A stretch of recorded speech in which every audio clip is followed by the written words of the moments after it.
Comfort జోన్లో కన్నా కొంచెం రెడ్ జోన్లో లేదా కొంచెం డేంజర్ జోన్లో ఉండడమే బెటర్ అనిపిస్తుంది. ఎందుకంటే పని చేస్తూ ఉంటాం, 10 మంది కలుస్తూ ఉంటారు, రూ. 10 సంపాదించుకుంటాం. ఇది చాలా అవసరం మనిషికి. తెలుసో తెలియకో అందరూ చాలా కంఫర్ట్ జోన్లో ఉండిపోయారు. ఎలా అంటే డేటా ఉంటే చాలు, శాలరీ వస్తుంది, ఉమ్, ఈ రోజుటికి ఈ మంత్కి ఈఎంఐస్ ఉన్నాయి, రిలాక్స్ అయిపోదాం.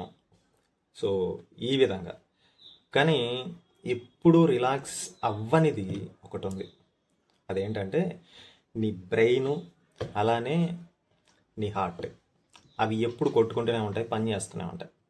అలా అని మన బాడీని స్ట్రెయిన్ చేయలేం. కానీ కొంచెం కంఫర్ట్ జోన్లో ఉండాలి ఎప్పుడు, రెస్ట్ మోడ్లోకి వెళ్ళినప్పుడు.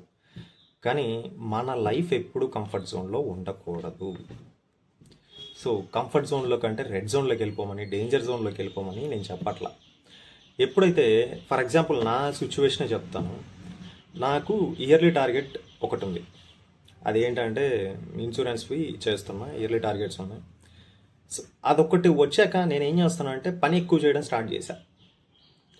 అవి రానప్పుడు చాలా కంఫర్ట్గా ఉన్నాను. సినిమాకి వెళ్ళేవాడిని, తిరిగేవాడిని, హ్యాపీగా తిరుక్కుంటా. ఎందుకురా ఇది నాకు అనిపించేది అప్పుడప్పుడు. బట్ కానీ రైట్ నౌ ఇప్పుడు కంఫర్ట్ జోన్లో కన్నా కొంచెం రెడ్ జోన్లో లేదా కొంచెం డేంజర్ జోన్లో ఉండడమే బెటర్ అనిపిస్తుంది. ఎందుకంటే పని చేస్తూ ఉంటాం, 10 మంది కలుస్తూ ఉంటారు, రూ. 10 సంపాదించుకుంటాం. ఇది చాలా అవసరం మనిషికి. అందుకే మీరు కూడా ఒకవేళ కంఫర్ట్ జోన్లో ఉంటే డేంజర్ జోన్లోకి ఒకసారి వచ్చి చూడండి, అలానే రెడ్ జోన్లోకి ఒకసారి వచ్చి చూడండి. పని చేయాలనిపిస్తుంది, సరిగ్గా పడుకోవాలనిపించదు, ఎలా అయినా సరే బతికేయాలనిపించదు, నిలబడాలనిపిస్తుంది.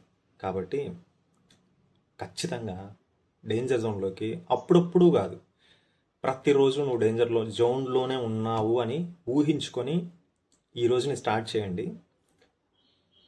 సూపర్గా ఉంటుంది, ట్రై చేయండి. This is Ravi Shastri. Thank you for watching.